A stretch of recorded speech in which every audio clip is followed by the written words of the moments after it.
Dear students, today I am going to discuss the causes of injuries. Now you can see in what headings we are going to deal with it. Just look at it. Here you can see we have to discuss the causes of cell injury under 7 headings. Number 1 is oxygen deprivation, also known as hypoxia.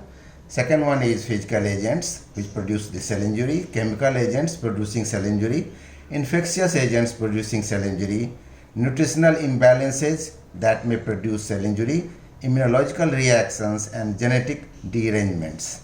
Now we shall discuss each one individually. First one is, as you can see, is oxygen deprivation. You know from your physiology knowledge that oxygen deprivation is also known as hypoxia, and ultimately it causes decreased oxygen delivery to cells, and which induces decreased aerobic respiration and or decreased ATP formation in cells mitochondria. Now it can be discussed further into 5 headings, or you can say it may be of 5 types. Number 1 is the hypoxic hypoxia. Hypoxic hypoxia is the type of hypoxia in which the individual is not diseased, but the environmental oxygen concentration is decreased, as you can understand that occurs at the higher altitude. The second one is the stagnant hypoxia. In stagnant hypoxia, it occurs when the proper concentration of environmental oxygen is not delivered to cells due to stagnation in blood flow to cells, as in any disease of cardiovascular system, from heart to capillaries, and disease of blood also. Third category of hypoxia is ischemic hypoxia. It is caused by obstruction of arterial blood supply to organs. The fourth one is the anemic hypoxia, which is caused by anemia, that is decreased hemoglobin concentration or oxygen carrying capacity of the blood. The fifth one is the histotoxic hypoxia, which is caused by poison like cyanide, which uncouples oxidation from phosphorylation, that is the ATP formation, and it is by inhibiting the mitochondrial cytochrome oxidase enzyme.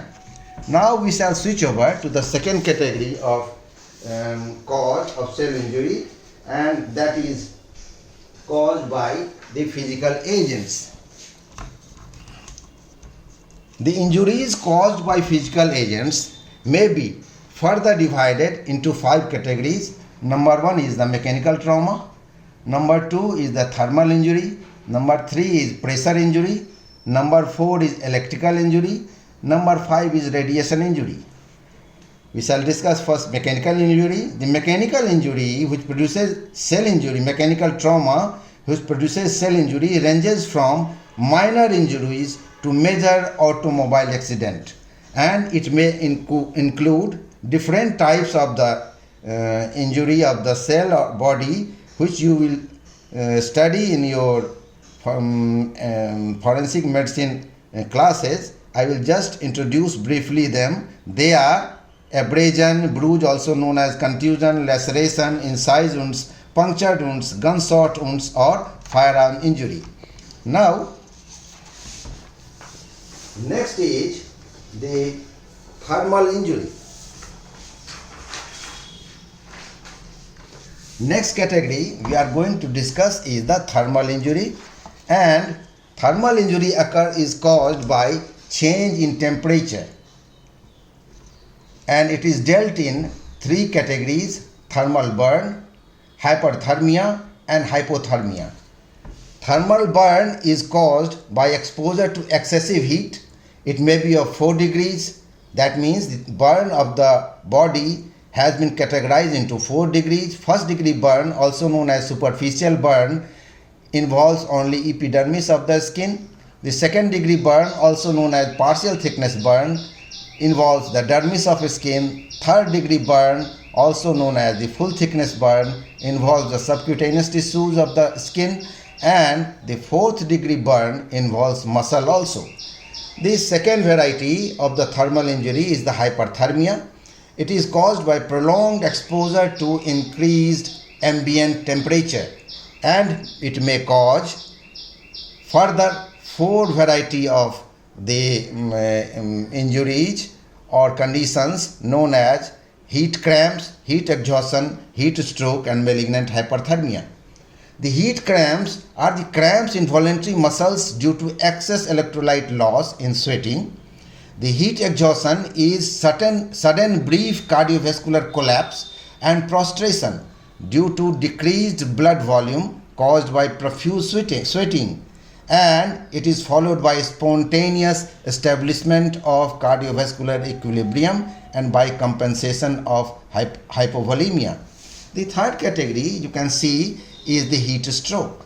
Heat stroke occurs after when strenuous vigorous exercise is done in very hot and humid climate by persons like NCC cadets, army men, and it causes very high core body temperature up to 104 degree Fahrenheit or 40 degrees Celsius due to inadequate lowering of body temperature by ineffective evaporation of sweat from body surface due to excess environmental humidity. The body's compensatory mechanism to lose body's heat causes generalized cutaneous vasodilation and massive diversion of pooling of blood around skin from body's vital organs, producing multi-organ failure, including necrosis of limb muscles, which is also known as rhabdomyolysis. The fourth category of the hyperthermia is known as malignant hyperthermia. Malignant hyperthermia occurs in persons with mutant gene responsible for synthesis of ryanodine receptor type 1, which regulate the release of calcium from muscular sarcoplasmic reticulum to sarcoplasm and calcium ion reuptake. When such person is exposed to certain general anesthetic, sustained muscular contraction produces massive heat in the body. Now, the next category is the lowering of the temperature, that is hypothermia. The hypothermia is caused by prolonged exposure to low ambient temperature, especially when associated with wet clothing, high humidity, and alcohol ingestion, all producing massive cutaneous vasodilation, lowering core body temperature as low as 90 degree Fahrenheit or 32 degrees Celsius. It produces generalized effects and localized effects. The generalized effects are: number one, intracellular water crystallization, and which causes the decreased cell function. Second one is the bradycardia. Third is atrial fibrillation, and fourth is unconsciousness. The second localized effects are the trench foot, which occurs due to in which there is edema of the foot, and it is caused by hypoxia and vasoconstriction. The second variety of the localized effect is the toe and feet gangrene. It is caused by vasoconstriction and increased blood viscosity and ischemic nerve degeneration by sudden persistent chilling. You can see the trench foot, while occurs by slow chilling, the gangrene occurs by sudden persistent chilling. Now, another variety of the physical injury is the pressure injury. It may be again of two types. One is a direct pressure injury. It is produced by sudden high pressure on tissue or organs, as occurs in the automobile accidents. Second is the barometric pressure injury. Under very high environmental temperature, we are dealing with this barometric pressure injury, how it is produced. Under very high environmental pressure, as in deep sea divers, in the nitrogen in inspired air gets dissolved in respiratory blood plasma, and when diver suddenly comes out of the deep sea, the dissolved nitrogen comes into blood as bubbles, producing air embolism, cerebral embolism producing sudden unconsciousness. This condition is known as decompression or Caisson disease. Now, another major variety of the physical agents producing cell injury is the electrical injury. The electrical injury is produced as tetanic spasm of muscles and irreversible clutching by low voltage AC current. Voltage may be 120 to 220 volt. The second is the severe burn by high voltage current produced by high power line or lightning. Severity of burn determined by strength or amperage of the current, duration of exposure to the current, and the path of electric current covered in the body. The next consequence of the electrical injury is chest wall muscle spasm causing asphyxia, ventricular fibrillation, cardiorespiratory failure, medullary vital center paralysis by high voltage current flow. Now, another thing we are going to discuss, another variety of the physical agent producing injury is the radiation injury. Radiation injury is produced by electromagnetic radiation of different frequency and energy that travels as particles or waves. It may be of two types. Number one is the non-ionizing radiation. Another is the ionizing radiation. The non-ionizing radiation is produced by low energy waves like sound waves, microwaves, infrared light, ultraviolet light, which can only vibrate atoms but cannot displace electron from the atoms.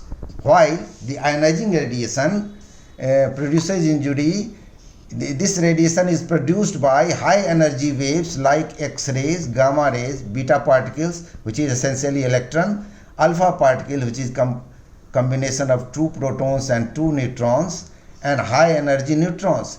These can remove tightly bound electrons from atoms to form ions that, when collide with other atoms and molecules, release electron, thereby producing a reaction cascade called ionization. Now, the unit of ionizing radiation absorbed by tissue of the body is sievert. It is expressed as capital S and small v. The extent of damage per unit tissue depends upon the rate of delivery of the ionizing radiation, the sensitivity of tissues, especially rapidly dividing labile cells of body, for example, bone marrow cells, lymphoid tissues, gonads, and gastrointestinal mucosa. Second is the size of the field exposed. Fourth, extent of damage is the weight of biological mass exposed. And fifth one is the frequency and mass of the ionizing radiation. The examples of damage produced by ionizing radiation is production of rapid reactive oxidative substance. It is produced by which produces the radiolysis of intracellular water, and it causes the decreased healing. Second one is the damage of vascular endothelial cells, which causes the blood vessel narrowing, which in turn causes blood vessel obstruction, chronic ischemic injury, decreased healing, and fibrosis. The third example is DNA damage, which occurs from the ionizing radiation. It may be of three types. Number one, it may damage the nitrogenous bases of the DNA. Second one, it may cause the single-stranded break in the DNA. And third is double-stranded break in the DNA. Now, another thing it may cause is the carcinogenesis, mutagenesis, and teratogenesis. So these are all about the physical agents which are causing the injury. Now we will switch over to the chemical agents which cause the injury, and they are innocuous chemicals may also cause the cellular injury, like water. When there is excess of the water inside cell, it may produce injury. Excess concentration of oxygen may also produce cell injury. Excess concentration of salt and glucose all may produce cell injury, although they are innocuous chemicals. Now comes the corrosive chemicals like acids and alkalis, toxic levels of therapeutic drugs. When they exceed the therapeutic level, they may produce cell injury. Poisons like cyanide, mercurial salts, arsenic, lead, cadmium, insecticide, herbicides all may produce cell injury. Venoms of snake, rabid animals or other animals, they may produce cell injury. Next variety is the recreational drugs which may produce cell injury like alcohol, opium, LSD, tobacco, amphetamine and related drugs, cocaine, marijuana, all may produce cell injuries. Seventh category of the chemical is the air pollutants like silica and industrial hazards from carbon monoxide and asbestos. The next category, broad category producing cell injury, is of the infectious agents. Infectious agents may injure cells by invading cells and utilizing their resources for survival. And another is by producing enzymes and toxins. The examples of the infectious agents or microorganisms which may produce the cell injury are viruses, which may be of two types, DNA and RNA virus. Second variety is the bacteria, which may again be gram-positive and gram-negative cocci and bacilli. There may be acid-fast bacillus, there may be spirochetes, and there may be other variety of bacteria, obligate intracellular bacteria like chlamydia and rickettsia.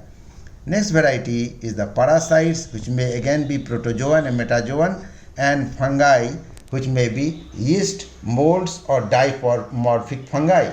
So all these microorganisms may produce cellular injury. Now the last one is, not last but next cause of the cellular injury is the nutritional imbalances. Nutritional imbalances include deficiency and excess. When there is deficiency of different types, number one, protein energy malnutrition, which may be of two types, kwashiorkor and marasmus. Vitamin deficiencies, which may again of many types. First, we shall discuss the deficiency of fat-soluble vitamins like vitamin A, which produces eye, skin and renal changes. Vitamin D deficiency, which may cause skeletal and non-skeletal changes. Vitamin E deficiency, which may cause loss of scavenging free radicals, ROS, and antioxidant effect. All these are lost by the deficiency of vitamin E. And vitamin K deficiency, which produces the bleeding diastasis. Now we shall discuss the water soluble vitamin deficiency. Under this category, you already know, comes the vitamin C, which deficiency produces scurvy, and then comes the vitamin B complex. Vitamin B1, also known as thiamine, its deficiency causes dry and wet beriberi, and also Wernicke's syndrome and Korsakoff syndrome. The deficiency of vitamin B2, that is riboflavin, causes cheilosis, stomatitis, glossitis and dermatitis. The deficiency of niacin produces 3D, which is characteristic of disease pellagra, in which there is diarrhea, dementia and dermatitis. Next type of the vitamin B is the vitamin B6, that is pyridoxine. This also produces cheilosis, glossitis, dermatitis and peripheral neuropathy. Next is the vitamin B12, also known as cyanocobalamin. It produces megaloblastic pernicious anemia. Deficiency of folate produces neural tube defect and megaloblastic anemia. Deficiency of pantothenic acid and biotin does not produce any obvious clinical disease. Now, next deficiency is the self-imposed fasting. It may again be of two types. One is the socio-religious fasting. Another is the anorexia nervosa, which is seen in the young girls who try to be slim and don't take food at all, and bulimia, that is repeatedly vomiting to decrease the weight. Now next category, broad category of cell injury is the immunological injury. which may be of two types. One is hypersensitivity reaction to exogenous agents which is exposed to the body, and autoimmune diseases which is produced by some defect in the cellular immunity system. Next category is the genetic derangement. It may again be of two types. One is inherited type and another is acquired type, and it may occur in chromosomes or DNA or genes. All things are there. All these things are they are causes of cellular injury, and you just study all these, and if you have got any question you can ask me. Okay, thank you.